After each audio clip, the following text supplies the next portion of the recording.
Well,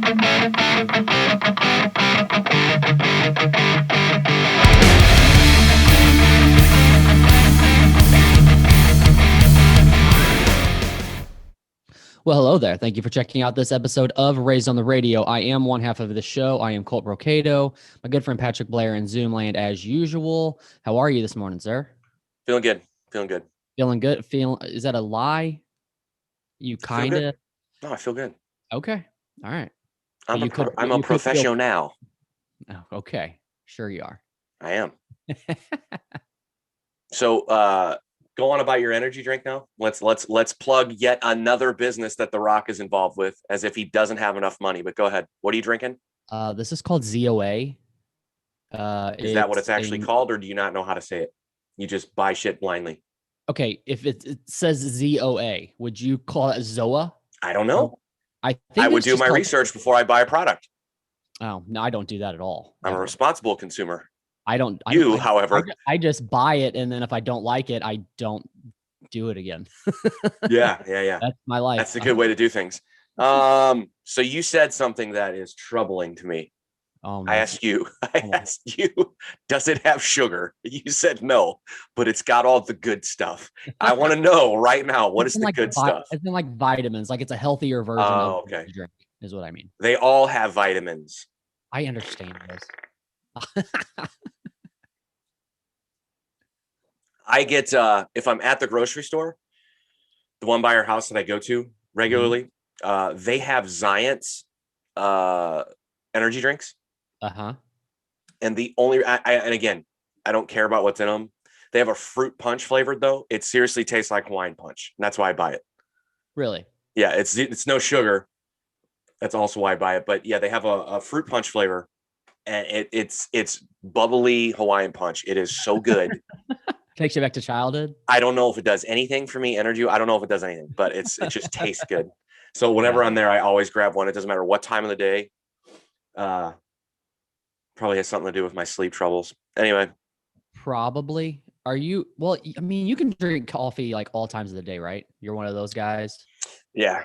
I mean, it's different. It's different for me like during the summer. Like, so I'll start my day with coffee, maybe early, late morning. But like once like the afternoon hits and it's like, it's fucking humid and gross because of where we live. Mm-hmm. Coffee just doesn't sound that great. An iced coffee, fine, but I don't make iced coffee at home. But yeah, I mean, typically, yeah. I mean, if it were any other season, yeah, I would drink coffee all day. Gotcha. Especially if I'm like traveling for work or something. 4 p.m. like that last part of the day. I'm like, yeah, give me a quick cup. The worst time to drink coffee if you need sleep. Tell me. No, that's what I'm saying. Like 4 p.m. That's a terrible time to drink caffeine. I'm impervious to caffeine, dude. It does nothing for me. I don't like, I'm drinking this now because it's my ritual to have coffee in the morning. Also slightly hungover and a little bit tired, but I don't think it's doing last night. No, I didn't. Okay. Your eyes were a little glossy when I left. I'm just saying. Well, I mean, that was because of more than just booze, but yeah. Okay. Why do you look so confused? I'm not saying I did crank, dude. I'm just saying it was because of more than booze. I'm not confused at all. I understand. Okay. Jesus. Anyways, so where I did see you last night was at the Red Flag in St. Louis, which is a new concert venue. What was your thoughts on that place being the first time you've been there? It's beautiful, man. It's cool. It's a cool place. I don't want to. So here's the thing. I don't want to say anything. I don't want to give it any critique. I like it. I think it's very cool. Yeah. I don't want to say anything negative because it was my first time and because we're coming out of the pandemic and I know they need to have shows and people need to get back to work and it's really cool. That's all I'm going to say. I think it's going to be a really cool place for like, mid-level touring bands to come through. I think it's if I were touring right now and I showed up to, like, if I booked St. Louis, not knowing what the venue was, and I pulled up to that place, and I walked in, I'd be like, oh fuck, okay, yeah, that would be, and I'm sure other people would be like, that's not the reaction I have when I walk into a venue. But for me, you're always skeptical. You don't know, but this, I haven't toured regularly in so long. Like I'm sure now most places try to look like Red Flag looks. And I'm not saying it's like cookie cutter, but I'm saying like clean. Everything looks up like modern. You know what I mean? Like I come from a time where you fucking played in a toilet, essentially. But you still like that though, right? Love it. Love it. You don't need the upgraded, like all fancy stuff. No. You just need Bush and a bucket in the back room and a dingy stage to play on. Yeah, here's what I need. Here's what I need.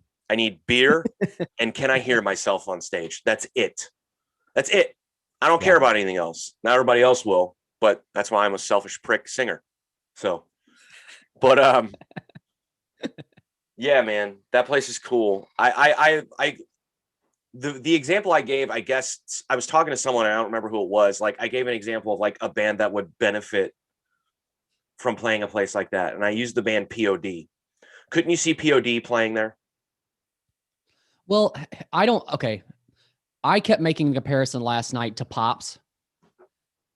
Just in like the way it's set up and stuff. And I don't know, to a musician, I don't know if that's an insult or if that's a compliment necessarily. To me, I say it's a compliment because that Pops is a band like where POD and stuff like that benefits, I think, from doing. I mean, freaking Corey Taylor just came through Pops. And so that comparison to me is a compliment. Yeah. I mean, I don't know if it's a compliment or an insult. I just think it's a different thing. But I use POD because they often do play Pops. So somewhere new to play perhaps would bring maybe more people or a different group of people because it's not Pops. Yeah. And for those listening that don't know what we're talking about, Pops is on the east side of the Mississippi River. Not in the best part of any part of Earth. Let's be honest. In the parking lot of a strip club. 2 strip clubs. 2 strip clubs, yeah. But it's where we grew up going to shows. So, so whether Red Flag replaces that, I don't know. That was the quick example that came to my brain. And I wish I could remember who I was talking to. And I wish I could remember the band example they gave me of like who could come through there. But it made more sense than POD because they were like a younger band. But yeah, man, cool place. I'm glad I got to go. Yeah, I see like maybe Alien Ant Farm coming through and playing Red Flag. See, that kind of fits into the same example I gave. I think it's more like, God, what the fuck did they say? Oh, Islander, the band Islander. Do you know who that is? I don't. You need to know who that is. I could see them and like bands like them if there was a tour package coming through, something like that. You know what? What about so that band you actually turned me on to them, Architects? How big are they? Like as far as like bigger than Red Flag. They are? Okay. Yeah. They're a pageant band if they come here. Wow. They probably won't come here because no one likes playing here, but yeah. Do you think that's going to change? Because we're opening up some freaking awesome venues and stuff now. Now, do you mean people don't like to play here as far as like your smaller venues, or do you mean people don't like to play here because it's St. Louis? Because we have like Hollywood Casino. We're opening up the Factory over in Chesterfield. Right. We've got that new music park, where Machine Gun Kelly's coming through to play and stuff like that. I wonder if we're starting to be attractive to musicians. I'm going to say no. Just because it's St. Louis? Yeah. That's it? Yeah. Wow. Okay. It is notoriously known for being a bad market for bands to come through. As in the sales? Like sales stuff? Everything. I hope that changes, and perhaps it's been changing, but there have been, I feel like we've talked about this on the podcast before, but there have been notable big time artists that have I think spoken out against St. Louis. They made it very clear that they fucking hated here. So I don't remember that, but I do. The most recent thought about that was what was that? The festival that came through Hollywood. It had like Atreyu was on it and the Used, I think, and somebody. Oh Maybe yeah, it was yeah. Joel that was telling us about it, and like they had to. Who was telling us? Joel, I think, was Oh, telling okay. us about it, and they like partitioned most of the whole thing off because there were so little ticket sales for this thing. Yeah, yeah. I mean, it, Lincoln Park didn't sell well here. That's insane. Like, think about that. They Yeah. stopped coming here. I had to go see them in Chicago because the tour they booked with Incubus didn't stop in St. Louis. A tour with Wow. Mute Math, Incubus, and Lincoln Park doesn't come to our city. That's nuts. What sense does that make? And this is 2011. I think that's when that was. Wow. By the way, one of the best shows I've ever been to. But Really? how? It makes no sense. They did the what was it? The Sounds of the Underground tour. That was them, right? Them and like Sure.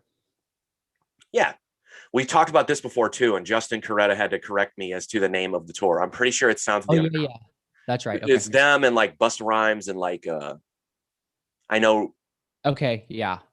So, Yeah. but Busta Rhymes did. There was something there. Busta Rhymes didn't do St. Louis. Wasn't Chris Cornell on that too? Yeah. Yeah. Okay. Yeah. Yeah. We St. always Louis. fuck it up. We don't know what we're talking about. We don't. But Say. St. Louis had some weird, like weird additions to it that other cities didn't, or something like that. Yeah. Yeah. Well, look, so back to the point. St. Louis is just weird it's a weird market, man. Like 311's huge here. Right. Yeah. Uh-huh. But 311's not huge everywhere. But this is one of the places. 311, Dave Matthews. I guess Dave Matthews is huge everywhere, but I've heard that St. Louis is like one of his places that he has to play. Really? Who's the other one I was thinking of? Fuck. Oh, Sublime. Oh yeah. Huge Yeah. here, right? It's just a weird. So it's just the genre of music, is what you're saying? No. I mean, Well, you just named 311 and Sublime. You could probably throw the Urge into that too, not just because they're from St. Louis, but it's because I mean, they're from St. Louis. Well, speaking of which, have you seen how jacked Steve Ewing is? Dude, he's been doing bodybuilding shows. Jesus Christ, homie needs to stop putting whey protein in his eyelids for fuck's sake. It's all those hot dogs, dude. It's apparently, dude. He looks good. That's pretty crazy. He does look good. How old is he? He's legit, 60, yeah. right? He's got to be. I'm not trying to make fun. I'm not being an ass. He's got to be pushing 60, right? He's in his 50s. I don't remember. Jesus. Yeah, dude. He's winning classes in bodybuilding right now. I saw that. Yeah, like that's crazy. Yeah, I don't know, man. It's I hope I'm wrong. Maybe but I have verified this with other musicians and people that I've toured with that like they have spoken out like, yeah, it's just kind of a bummer to play, dude. Like, yeah. And they can't really name a reason. They can't really like. They just like, yeah, they're just like, yeah, it's a bummer. We don't know. And I'm like, is that all of the Midwest? And they're like, no, because other like. But again, it's anecdotal. It's case by case. Like who knows? But yeah, I hope that doesn't make sense though. I mean, Midwest is kind of like flyover, right? Fuck that. You know, That's you so go stupid. from I don't like that from one side of the coast to the other. I know, I get it. I'm just saying that it's easy to be flyover. Here's the thing: who thinks that? Because you realize no one's really from New York. No one's really from LA. Everyone moves there from somewhere else. Right. So fuck you if you move to one of those states and you fucking go, Midwest is a flyover state. Like, I don't like it here either, but I'm not going to like shit on it just because I live in LA now. Yeah. Like, but that's so bizarre to me because Chicago is essentially the same as those two cities. Meaning population, like things to do, like Chicago's fucking badass. Yeah. So for like, I don't know, whatever. I need to go to Chicago again and actually to partake in things to do there. I went to Chicago once and it was fucking cold and terrible. And we didn't really get to do much while we were there, but we didn't really know what we were doing or anything either. Yeah. So we just kind of stuck to our own and just did a few things around like where our hotel was at. There's a lot to do, man. It's There's a lot to explore. I'll go. Let's go. Let's do it. Let's drive up there. It's Okay. 4 hours away. Let's do it. Okay. All right. I'll talk it over with my wife. I love Chicago, man. I don't know, man. Some of my favorite cities are in the Midwest. Chicago is a favorite of mine. I think Kansas City is awesome. I would move there in a heartbeat. Heartbeat. Love it. I love it so much more than St. Louis. Albeit I don't live there. So maybe I would hate it. But yeah. Been there a lot. I love it. That's where I got engaged. In Kansas City? Yep. Really? Yep. I didn't know that. I don't think. Maybe not. Yeah. I proposed in front of the J. Nichols Memorial Fountain. Okay. Yeah. Is there symbolism there, or I grew up going to it, man. Okay. Just my sister went to college in Kansas City, Kansas, but so I have just like vivid memories of going up there. My sister's older, like 10 years older than me, my older sister. So I have vivid memories of her being in college and me being a kid and being up there and just being a kid and being in a new city and exploring and like, I don't know. It just has a place in my heart. Also that fountain was, have you ever been to a firefighter's funeral? I mean, I've seen them. I've never been to one. But you know what I'm talking about when they bring out the bagpipes and they do the whole parade and like my first experience was with that and all this. This sounds morbid, so why would you propose at a place where you went to a funeral? But my first experience with that was in Kansas City, and we sat. For a second, I thought you were going to say like there was this really cool proposal where like the guys came out with bagpipes and everything. I'm like, I'm like in here for a second. I'm like excited about it. No. Patrick Blair to be that cool though. I mean, I made it cool. Don't get me wrong, but no, not that Did cool. You? Okay. I mean, but I sat on that fountain as my dad had to go for a funeral, and so the whole family went because my dad was a firefighter. So it's a big deal. I grew up in a firefighter's family. You know, my dad was a fireman. 3 of his brothers were. My grandpa was. So it was a big deal in our family to attend those things. So I don't know. Anyway. Gotcha. Kansas City's cool. That was the point of that. Yeah. I don't know. I hope you're right, dude. I still kind of want to go to the MGK show just to see what he does and who he is now on stage. Have we, I mean, this is his first, like he didn't tour through COVID or anything, right? So who I mean, is this is new territory? Have we seen him tour as this new pop punk? I don't think so. Genre? Really? Huh. I don't think so. No. So yeah, I'm curious, dude. But I'm also a fan. So like, curious, but also not skeptical. Just want to see it. I'm glad you brought him up though. So I read something. It was like a Rolling Stone article, maybe. He's like the highest selling rock artist of 2021 so far. So upon opening the article, I go, well, what does that mean? Because I know in the last episode, we tried to look up album sales and it's fucking impossible. Right. So of course, this article does not say anything about numbers. It just says, yeah, he's the top.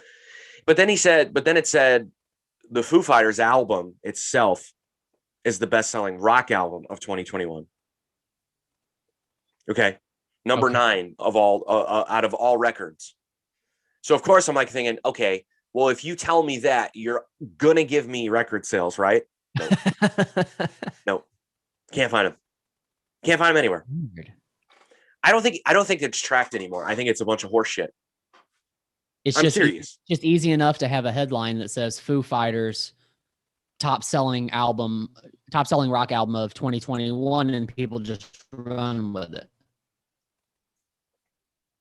Perhaps. I don't know, but I don't think it's tracked anymore. I really don't. Because I think that's how little record sales. Maybe it's just right. That's what I was gonna say. Maybe it's just hard to actually, it'd probably be easier to track record sales now if it's gone down that low.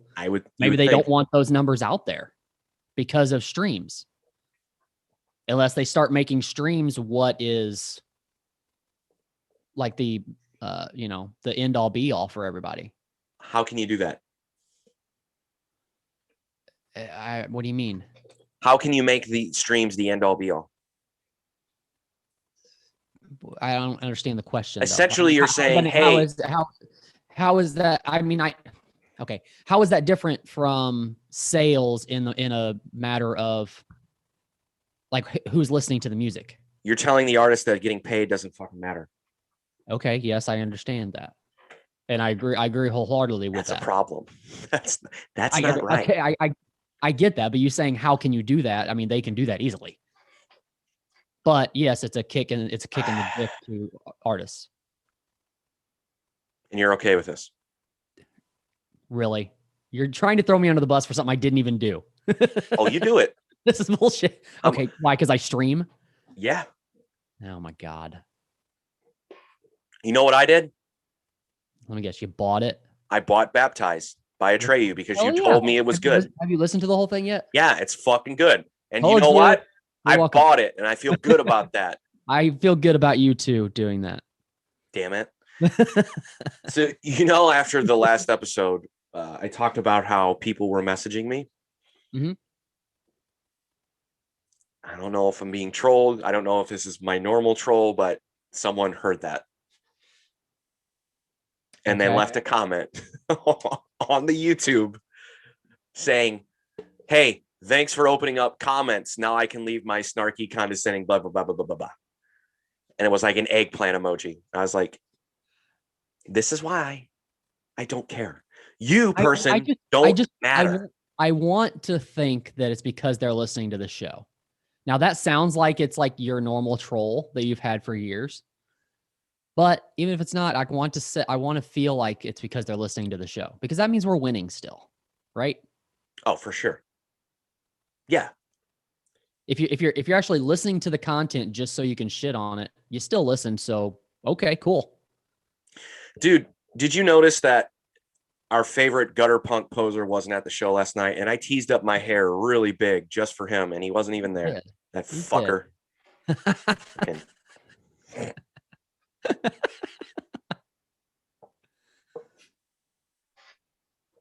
I mean, I really did. I put extra effort into my hair, into my appearance. Yeah. Yeah. My jeans and white t-shirt and Vans. I really thought about that. I really, really did. Thought about it hard. Yeah. I mean, we were late to the show because I had to pick out my outfit. I did notice you showed up late. You said you're going to be there at like 8, and I didn't see you until like 8:30. So that's man. Had to pick out the right jeans. Had to put in the right product. I get it. Unreal. Well, okay, going back to that, I know this is going to shift gears a little bit, but before we got on the mic, you were talking about this place that you're going to probably go and eat after we get done recording. And you said you're going to get you a bloody beer. I didn't know what you meant by that. Of course you didn't. I didn't know if you meant like bloody as in I'm going to get a fucking beer. Like I'm from Great Britain and I say bloody before things. No, I don't talk like that, but okay, listen, go on. You've known me quite a while. Have you ever heard me speak like that? No, I didn't know what was happening, to be honest. I think might be having a stroke or something. Anyways,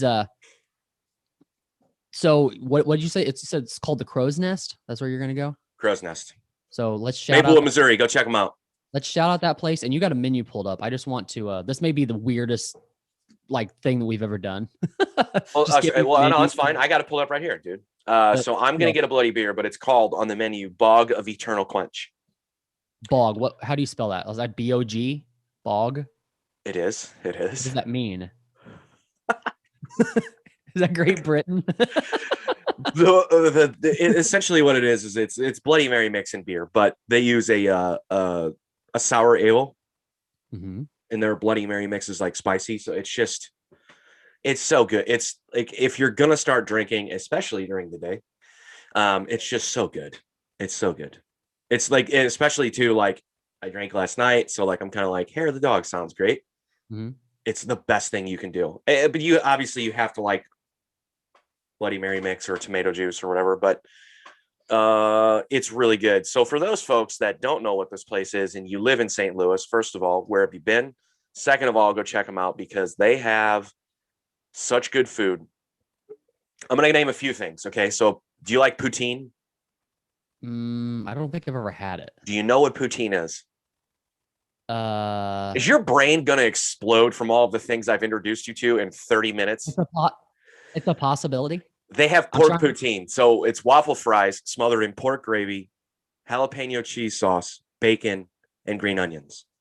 Okay, but what is it's poutine? The best thing? Like that whole thing is what is poutine? Or is a certain thing in that considered poutine? Poutine is a traditional, it's cheese curds. Okay. And typically, if you go to a place, you'll get it on top of fries or like something like that. Okay. It's a Canadian dish. They also have, and they have just deep fried cheese curds, just fucking fantastic. So I was telling you before, they have a sausage and kraut dish, but it's Polish sausage and sauerkraut. You get it with potatoes and Brussels sprouts. I sub the potatoes for their collard greens because I love collard greens. It's so good. So let's go to some of the Sammys here. Where the Sammys go? There they are. They have a pulled pork sandwich, French dip, Philly, turkey Reuben. Dude, it's so good. Okay. They have a Frisco melt. So if you've ever been to like, say like a Hardee's or like a Steak and Shake, they have the Frisco melt there. This will make you never, ever, ever, ever get fast food again. This Frisco melt from this place. Swear to God. You won't want to do it. Anyway, go check them out. Okay, so here's my next question. So if you're hungover and you're doing a day drinking the next day to kind of fight this hangover, hair of the dog, how long does hair of the dog last? Is it just through that 2 minutes? That's it? It's just through that one drink? That's it? How long is it supposed to last? I don't know. That's why I'm asking. Like, is this like what am I transitioning into? Being day drunk, or is it just feeling good? Yes. Oh no. Fuck, dude. Like I said, I am a professional now, so it's gonna last a while.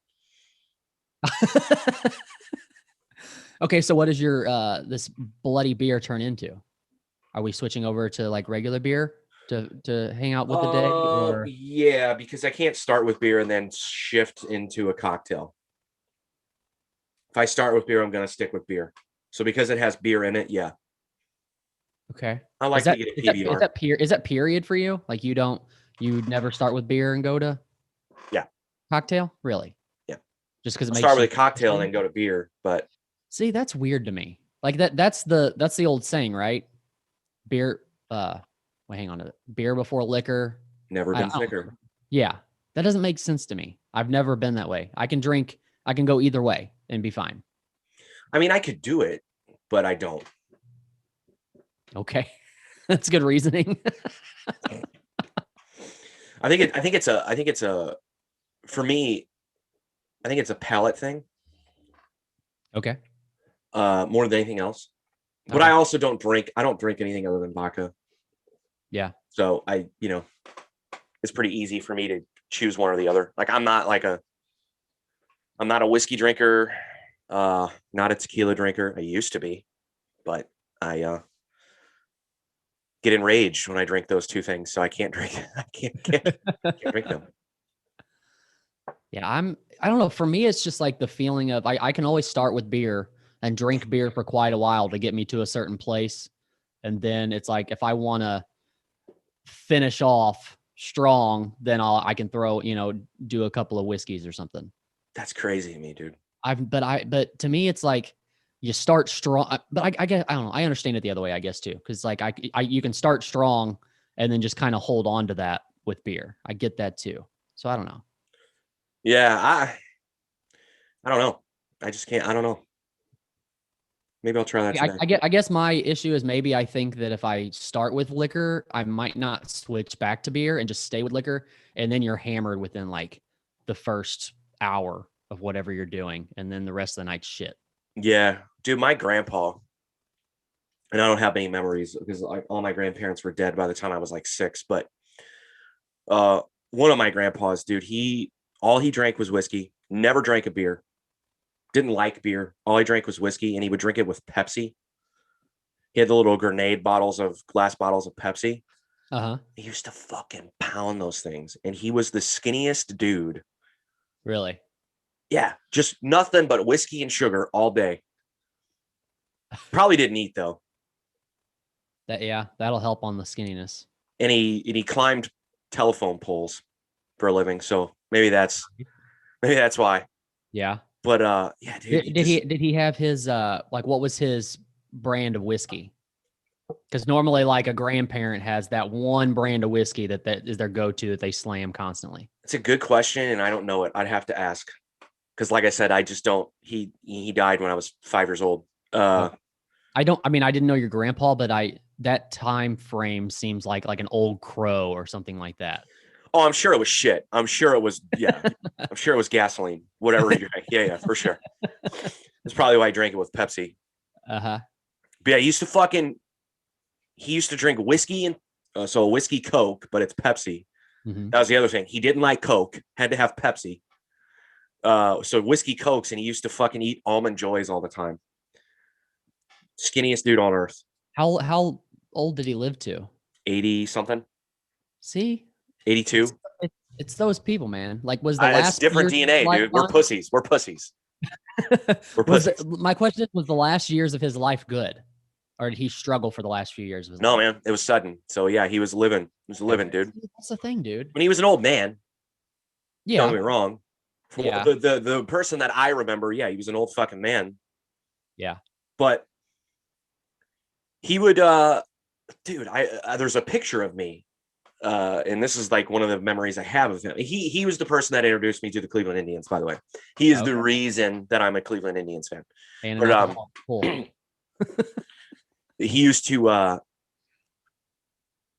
the fuck was I? Oh, there's a picture of me. He used to, growing up, my parents would supplement their income with, essentially they had a farmer's market. The farmer's market consisted of my mother. She did it all. Well, my dad worked 2 jobs and was gone all day. But they supplemented income because they would sell vegetables out of their garage. But there's a picture of my grandpa as an old man with me in front of him tilling our garden, at the start of the season. He did that every year, apparently, from what I can remember or what I'm told. Yeah. Because he was like, wouldn't let my mom do it. He's like, I got it. I'm doing it. Sort of like the man's got to do it, which exactly can't be that way anymore. But he would do that until he fucking died.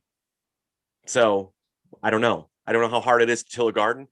It sounds like it sucks. I don't want to do it. So he was healthy enough to do that. I don't fucking know. You seem to me like the guy who would love to have a garden, but would not want to do the garden. Fuck no. Like I could see you hiring somebody to come over and put a garden in your yard, so you could pick up the cucumbers and the tomatoes and everything. Can I be fully honest with you? We had one, and I ripped the bitch out because you were tired of dealing with it. Yeah, I didn't even deal with it. That's why I ripped it out. I have vegetables planted right now, but they're in pots separated. Like, it's not a garden. Like, I have tomatoes, I have peppers, spinach. We have herbs and stuff, but yeah, they're all like placed neatly. Yeah, fuck that. I will eventually. No, I really do. I love it because I grew up that way. And it was a great way to grow up, dude. I don't want to talk like I was this like, progressive kid who like grew up eating healthy and stuff. No, we had junk food, but yeah, we had a backyard full of fucking vegetables and full of fucking fruit. Right. And it was a really good way to grow up. Yeah. Now the question is, when you brought that in, was it fried before you ate it?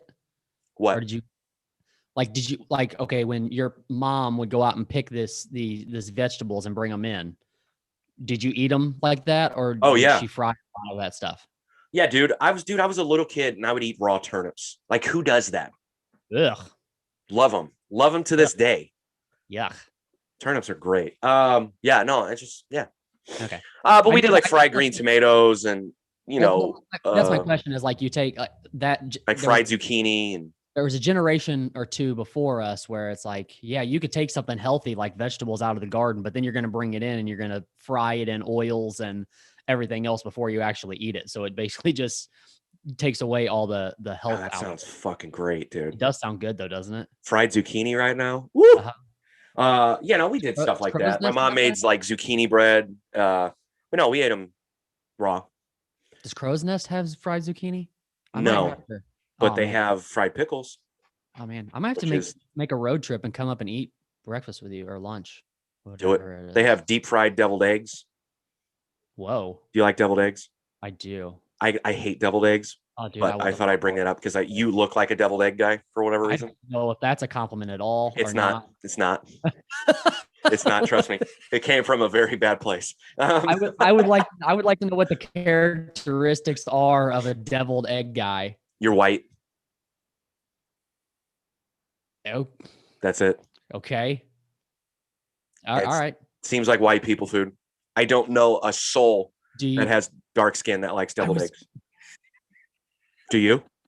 I was going to ask that, but I didn't know how to say it and it not sound bad. So I'm glad you did it. I'll take care of it for you. Yeah, dude, come on. Let's go. All right. I'm going. I've committed to it now because I'm staring at the menu. Just my stomach is just like, come on, bro. Well, here, let's so wait. I had a question though, because I was talking about this, but yeah, we would eat the raw vegetables. And like I said, so you've been to my parents' house a couple of times, right? Or once at least. Once. So you saw all the land, there's no garden anymore because my mom's old and can't do it anymore. Okay. You saw the grapevines. Yes. So that was the other thing. That whole back half of the yard, that was nothing but garden and fruit trees. We had a peach tree, a plum tree, a pear tree, cherry tree, apple, the grapevines, and then the other side was vegetables and raspberry bushes as well. So I used to pick fucking raspberries, put them in a bowl with milk, and that was my breakfast. It was a good way to grow up. And where my parents' house is, believe me, it's not in the best area. You're not surrounded by every house has this lush garden. It's not to say it's we were the house. And then people knew that my fucking this is how trustworthy my parents were of the neighborhood. My mom would sell tomatoes and stuff out of the garage, but it's not like she had a stand where she checked people out like she was the cashier. There was a lockbox. She just said, "Oh way, weigh them yourself, leave money." Whoa. Yeah. Though there was a time, and my parents aren't hippies. Can you believe that? But no, legit. I mean, we probably haven't seen it very much, but there was a time where you could do that.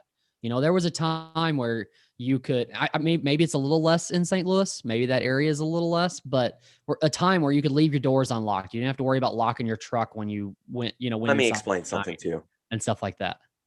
My dad fired a gun into that garage more than once because people were trying to steal shit out of the garage because it was just open. So no, there wasn't. Okay. Trust me. Okay. All right. They were just trying to make more money. That's what it was. They're we need more money. We send our kids to private school. We gotta do this any way we can. I get it. So literally middle of the week, we had Stephen A. Smith going on his normal rants, and one where you wanted to do an emergency podcast just to talk about this. So It sounds to me like you have a lot to talk about with this. And I kind of want to transition it into other sports too with Stephen A. Smith. So I'm kind of excited to talk about this. Okay. Do you want me to play the clip of him saying what he said first? Yes, because I actually haven't heard it. I've just read it. Okay. All right. I would love to hear. I would love to get enraged by Stephen A. Smith, please. All right, here we go. This brother is special. Make no mistake about it. But the fact that you got a foreign player that doesn't speak English, that needs an interpreter, believe it or not, I think contributes to harming the game to some degree when that's your box office appeal. It needs to be somebody like Bryce Harper, Mike Trout, those guys. So?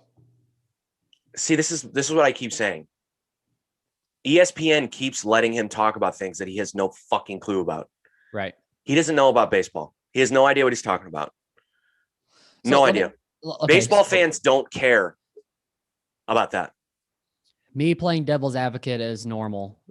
What is there anything that he said that you can see that he meant to say it in a different way? He just said it in the Stephen A. Smith way. He meant that it could be easier for like if it was an American or an English speaking person, I guess it's easier for an English speaking person to be the face of a company, right? Or easier how? What does that even mean? I guess for like maybe promo or for just stuff that you actually have to talk in front of the media and stuff like that. Why does that matter? It's baseball. I know. I'm not saying it does. I'm just asking, do you think there's anything that in what he said that could actually have just came across in a Stephen A. Smith way when it could have actually, he didn't really mean it the way he said it?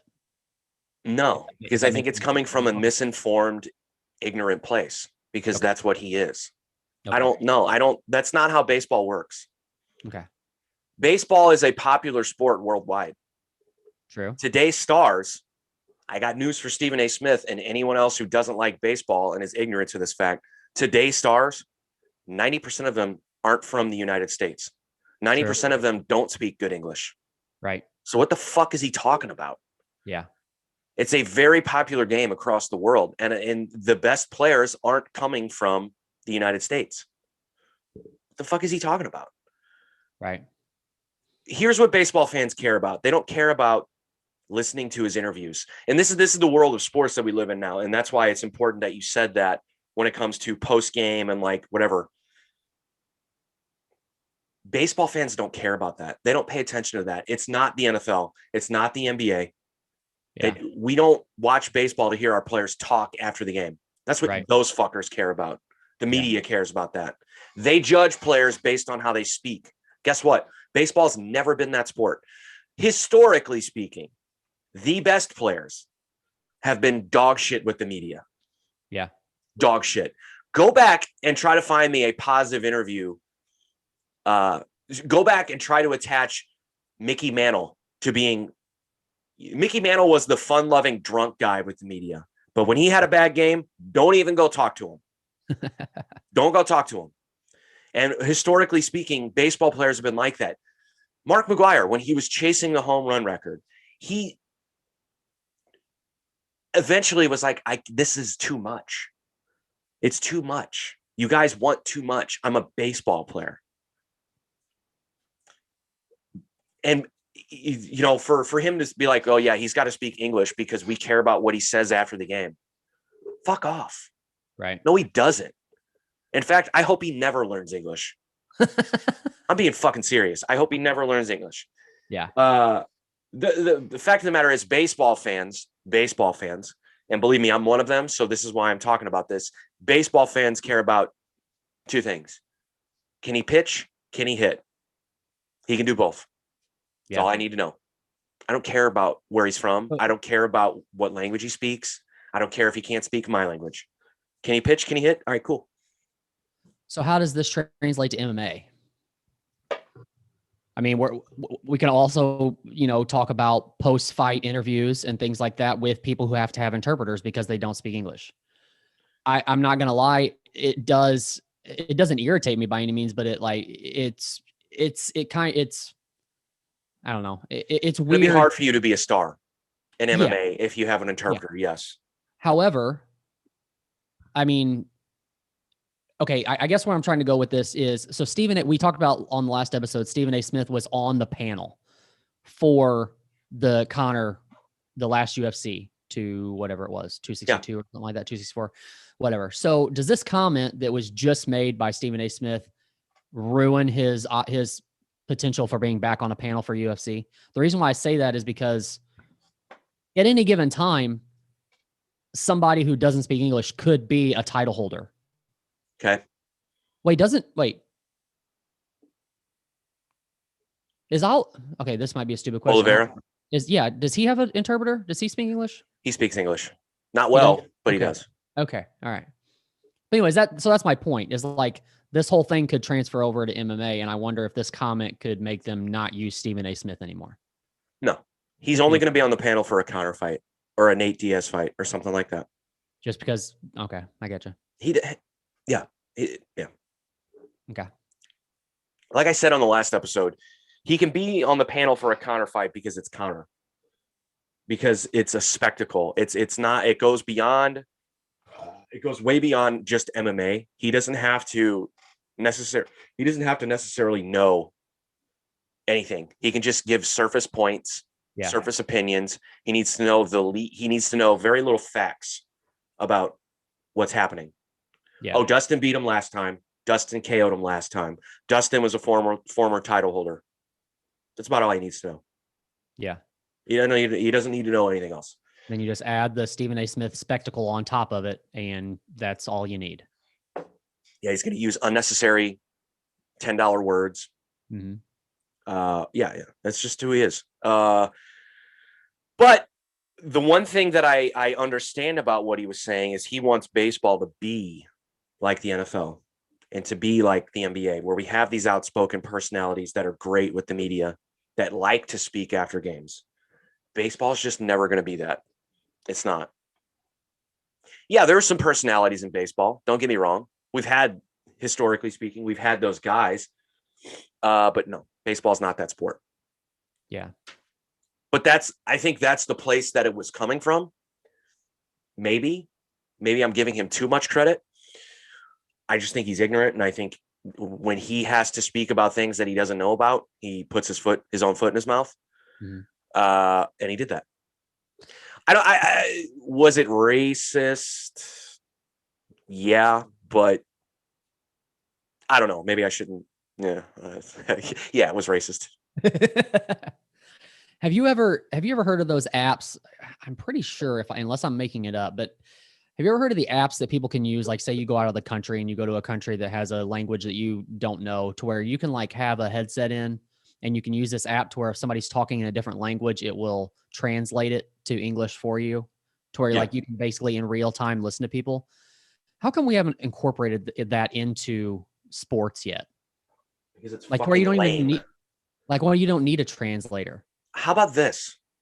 How about we all quit being spoiled cunt Americans and just let people be from different places that speak different languages? Why do they have to adapt to us? I'm not saying they do, but I'm saying that it's got to be a strain on them too, to have the interpreter to do it all. Why? I'm just saying it's got to be the same. Like the same it is to us is probably the same as it is to them too. Hey, Shohei Ohtani, do you want to be in the major leagues? Oh, you do? You have to bring an interpreter. Oh, I don't want to do that. That sounds terrible.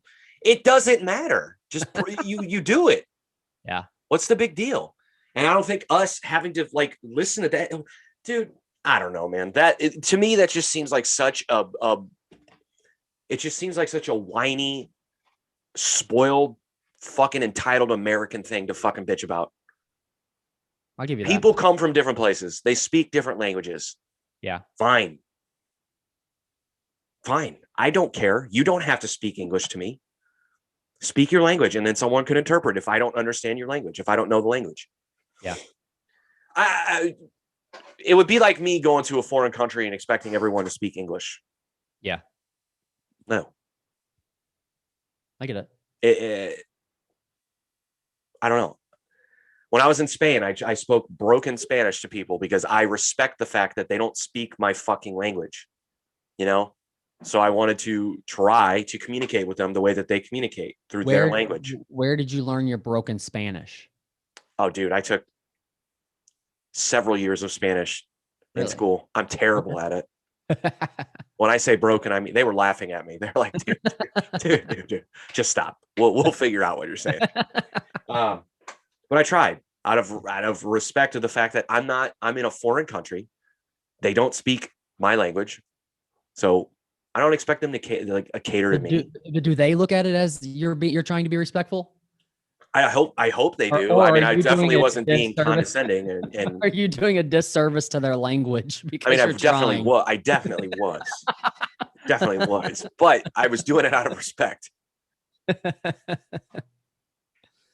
Yeah, man. I would. I don't know if I've told this story, but we were in Madrid. My wife and I, we go to this fucking awesome rooftop like restaurant, right? So here's the thing. My wife, darker skin than myself. So she when we went to places like Portugal and Spain, she got got a little bit of a pass. Like she didn't stick out like a sore thumb. Whereas my stupid pale face, when I show up looking like I do, Yeah, it was a different thing. Yeah. So we're at this fucking gorgeous rooftop restaurant, and the server won't communicate with me. Like, won't even make eye contact with me. He will only talk to my wife. Okay. Even though I tried to speak Spanish to him, and which is probably why he won't talk to you anymore. And that's now that we're having this conversation, I think that was the case. I think he was like, this motherfucker. But it was so bad. So like, it got through the meal. I'm like, why won't she's like, why won't he talk? Like, he won't like even like acknowledge your existence. I'm like, I know, it's kind of pissing me off now. So like,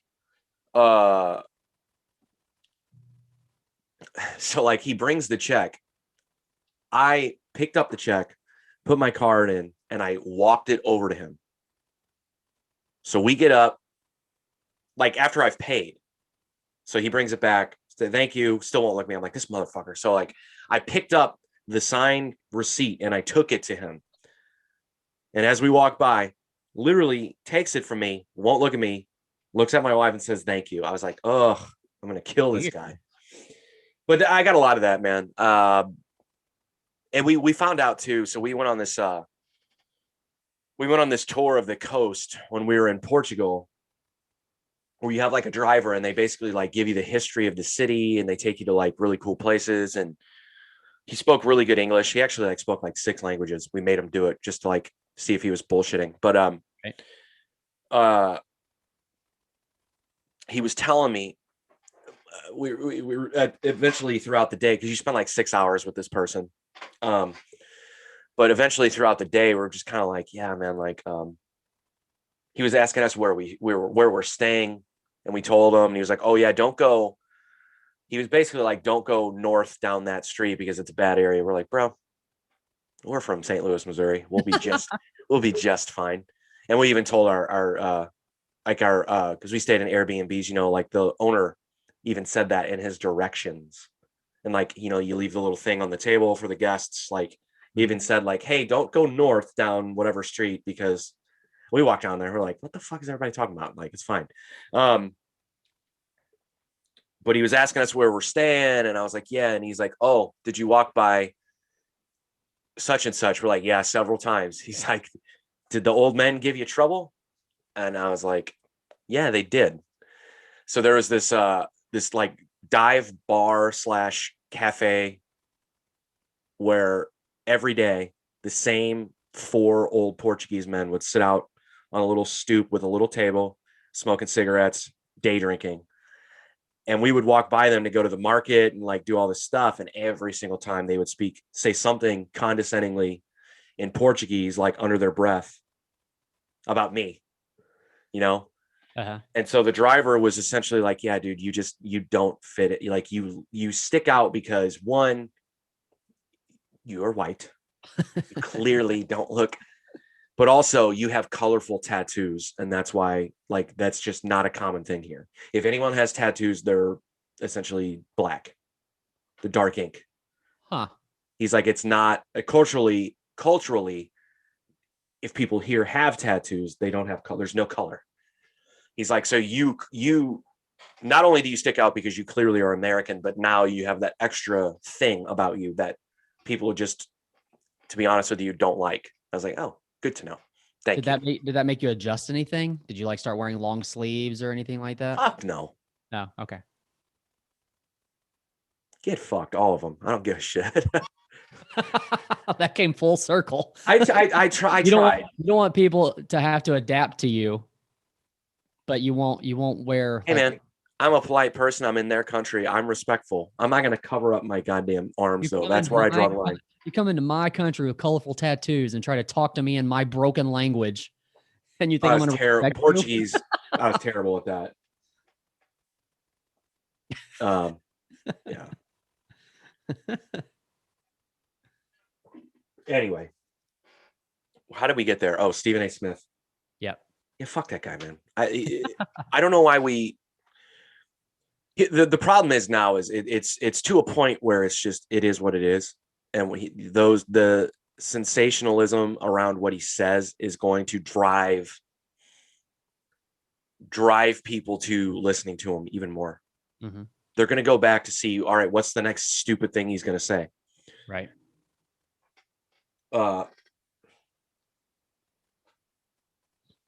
You and I know better, but most people don't. Right.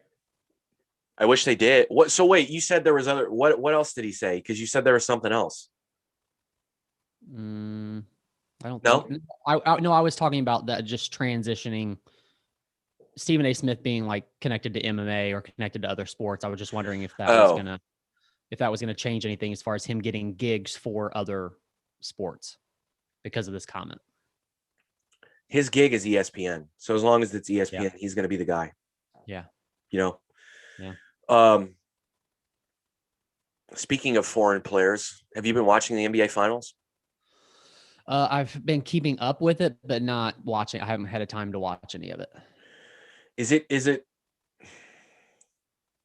I'm really, and I know I'm alone on that, or at least it seems like it from what I've seen on social media and from my friends that watch basketball, but I'm really enjoying not seeing LeBron, not seeing Kevin Durant, not seeing all of the, in air quotes, stars in the NBA Finals. Give me your reasoning for that. Why is I don't know.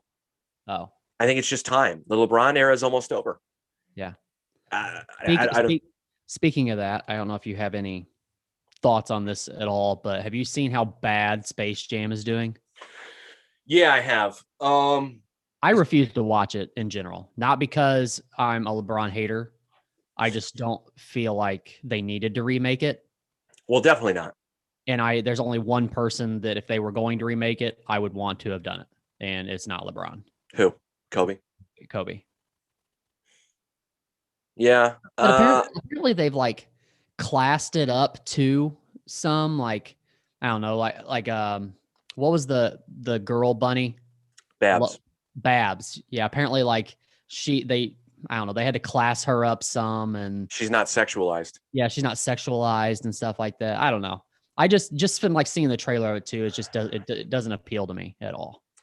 Yeah, I think if it appeals to anyone, it appeals to us. It definitely doesn't appeal to kids because kids don't know who the fuck Bugs Bunny is. Right. Like those cartoons are not relevant now. Yeah. They can be if you live in a household where your parents are introducing you to these old things, but yeah, I don't know that people are. So I think it's kind of a weird thing too, like, because even the original Space Jam is kind of odd for kids, I think, too, because there's so much of the movie that didn't have the cartoons in it, too. So, like, if you watch a kid, I don't know if it's different for us or not, but when you watch a kid watch Space Jam, it's like you see them entertained when the cartoons are on there. But then when it just comes to like just a person talking to another person, you can see like a kid checks out. And they come back when there's cartoons. So it's like the cartoon aspect keeps them in the movie long enough while the cartoons are there, but that's it. But now the kids don't even really know those cartoons anymore. So it almost surprises me that they didn't try to add different cartoons into the new Space Jam. Well, they should have. That would have been the good move. Yeah. But it's still Warner Brothers. Then you'd have old geezers like us complaining that they added new characters into the movie. Yeah, I don't know if I would have complained about that, but I think this movie's like 10 years too late. It's irrelevant in so many ways. Yeah. Not just from the cartoons, but like LeBron to me he's 36. Yeah, it would be different maybe if he was in the height of his career, like the peak, like Jordan was when he did the movie. Yeah. Because you're also promoting Jordan. Now, what's the reasoning for promoting LeBron? There's not one. LeBron, everybody knows who LeBron is. And he's kind of on the downhill. Well, I don't think Space Jam I don't think the intent was like, hey, we need to promote Michael Jordan. I think Michael Jordan was the biggest star on earth. Yeah. That's why you make a movie with him. Yeah. LeBron's still one of the biggest stars on earth, but basketball speak from a basketball perspective, no. Yeah. LeBron's LeBron, but it's over. That's what I was just saying. Like, I love the post LeBron era of playoff basketball. It's I guess it's refreshing in a way. I don't know what it is, but I've enjoyed it. I've enjoyed it a ton. Is it just because like new faces, new talent, maybe that's kind of taking over? I guess. I don't know. Yeah, it just maybe I'm just like I get it. It just like it feels new, kind of, right? Like the same thing you've seen for quite a few years, over and over and over again. Right. You know, it's kind of like seeing Mahomes, you know, versus seeing Tom Brady in the Super Bowl every year. Which not that he's not in the Super Bowl still, but you know what I'm saying. It's like it's new faces versus the same old thing over and over again. Yeah, that's what it is. But also, I think it's just it's to me, it's more it's like more interesting basketball to me. Yeah, I feel like with LeBron, if LeBron were in the finals, you know what you're going to get. But because it's Giannis, because it's Devin Booker, because it's CP3's first final, you're interested. You don't necessarily know what you're going to get. Yeah. Maybe I'm overthinking that, but I don't know. I just enjoy it more. Yeah. Maybe if LeBron were playing the Bucks, maybe it'd be fun to root against him because that's always fun. But I don't know. Bucks are 1 win away. Milwaukee is going to have a champion. Fuck. Unreal. Have they before? Yeah, the Bucks won the title in the 70s was the last time they won. Jesus. Yeah. Nuts, isn't it? Yeah. The Brewers have not won a World Series. The last one they were in was in 1982 and they lost to the Cardinals. Yeah. Have you seen this whole thing with the lawsuit going on against the Rams? I don't care. I can't think of something that I care about less. Yeah. It's interesting to me. It's not to me. It's the most boring topic. When I was on a fucking radio show, it was at the height of, this was the height of the Rams leaving. And I couldn't think about anything I wanted to talk about less. I just don't fucking care. I don't care about Stan Kroenke. I don't care about the business that goes on that we know nothing about. Yeah. I don't care. I don't have an opinion. I don't care. Sorry to shut you down, but I just don't fucking care. Tell me something. Tell me something that will make me interested, please. What do you know about it? I was just going to talk about just why the actual lawsuit is happening. Because okay, tell me why. Like when Kroenke first took over, basically what they're saying is not too long after Kroenke first took over the Rams, he already had it in the plans to move to, and so did the NFL, had plans to move St. Louis Rams to LA. Who's saying this?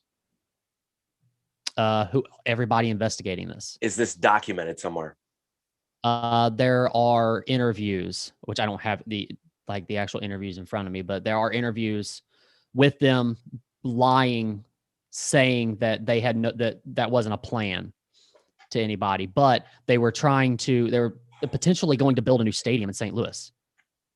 Yes, I remember. So basically what they're saying is this is over $1 billion lawsuit because they went through all these plans of hiring all these people to do all this stuff, knowing that they weren't going to keep the Rams in St. Louis in the first place, but lying about it the whole time, knowing they were going to move to LA anyways. And I can see this head shake means I don't give a shit what you're saying. I really don't. It's so boring. It's so boring to me. Who's suing them? The city of St. Louis? I think so. I think that's who it is. How can this be proven to the point where someone's where money is going to exchange hands? How can we prove that? And even if let's say Stan Kroenke wrote on a fucking piece of paper, I plan on moving the Rams to LA. This is all bullshit. Signed Stan Kroenke. How is that enough proof to get money in a lawsuit? Well, I would assume you would have to look into like all the dealings that were happening during the time with Stan Kroenke and the NFL of getting them moved to LA. You're such a dick. It's so boring. This doesn't bore you? But I think people need to get the fuck over it. It's the NFL. It's the biggest. It's fucking. It's $1 billion industry. Yeah. These guys are going to do what they can to protect that asset and make themselves the most money. Yeah. Clearly, The team, and this is what I would always say, clearly the team being in St. Louis, monetarily speaking, is not making that guy and is not making the NFL the most money. They're going to move it somewhere where it can. And all these people from St. Louis that bitch about it, guess what? You didn't go to the fucking games. Apparently, you didn't go. Apparently, they're not making as much money in LA as they were here. They'll be just fine. I didn't say they're going to like disintegrate. I'm just saying that apparently they're not making as much money in LA. Here's what I'll tell you. They'll be just fine. They'll get the money that they wanted to get out of being there. And in 10 years, I guarantee you they move the fucking team out of LA again. Guarantee it. Because there's going to be a new market that opens up where they're going to see potential money. Yeah. They're going to move the team there. Where do you think that's going to be? Somewhere in Texas? St. Louis. No way. I don't know, man. I want a football team here. Don't get me wrong. Yeah. But man, this whole thing, I don't care. I don't know how else to say it other than I just don't fucking care, because I feel like to me, nothing speaks St. Louis more than the Rams leaving and people bitching about it still. I'm telling you, like, if I had to explain St. Louis in a few sentences to someone who's not here, I go, hey, Google the Rams leave St. Louis. Yeah. Read about that. And then you'll understand all the bad things that I don't like about St. Louis. It's not making sense, is it? No. Well, here, so we're already over an hour. How entitled of a city are we to assume that we deserve a football team that we didn't fucking support? Okay. We didn't support it. Again, I don't have numbers in front of me. However, apparently that's completely wrong. As far as like the numbers, as far as people actually going to the games, was way higher than people are saying they are. No, it wasn't. Okay. Do you have a television? Do you? I do, sir. Did you watch the games? Some, yes, I did. There weren't people there. I'm not talking about businesses buying up PCLs. Like, that doesn't count. I'm talking about the people that live in this city. They weren't going to those games. Not in high numbers. And anyone who says differently, they're full of it. You know why? Because I have eyes. My eyes work. I really don't care. Jesus. What numbers do you have? I don't have numbers. I'm actually, I want to, before we get out of here, I want to go, I have a list that I'm going to try to make this to where you can guess on these. Okay. So basically this list is, it's from sportsnaut.com, and it's the 10 most impactful suspensions in sports history. Suspensions? Uh-huh. I want to know, I want to see if there's any off the top of your head that you can think of that may be on this list. There's 10 of them. Impactful. Okay. Suspensions. God damn. This is basically single players. Yeah. Yeah. Man, you're just going to have to give them to me. Okay. Well, I mean, so one was pretty recent over the past few years in NFL. Ray Rice. I seen his name. No, it was going to be Tom Brady. What did he get suspended for? Deflategate. Oh, yeah. Speaking of things I don't care about. Go ahead. Keep going. All right. So hang on. Let me see. So there's number 2. Let me start at the bottom here and move my way up. So actually one that's closer to home is Latrell Sprewell, which I didn't remember this. So actually when he played for Golden State. Yeah. He choked PJ Carlesimo. He did. Yep. During a practice in 1997. He was suspended for 10 games. And then the general public forced the NBA to suspend him for an entire season. Then Golden State voided his contract. He went to Three Rivers College. I did a basketball camp there when I was younger, down in Poplar Bluff. Did not know that. Good to know. Do you know, oh shoot. Trying to think of his name. Well, he was out of Poplar Bluff. He went to high school in Poplar Bluff. And then Tyler Hansborough. he went to, Yes. Yeah. He went to high school in Poplar Bluff. Yeah. That I do know. Yeah. I wonder where he's now. Yeah, I don't know. Didn't he finish his career with the Pacers? I know he was there. I don't know if that's where he finished. Because I think his little brother Ben played for the Pacers at the same time as he did. Yeah. Ben finished at Notre Dame, and I know he got drafted. I don't know how long he played, though. Yeah, I don't know. Gotcha.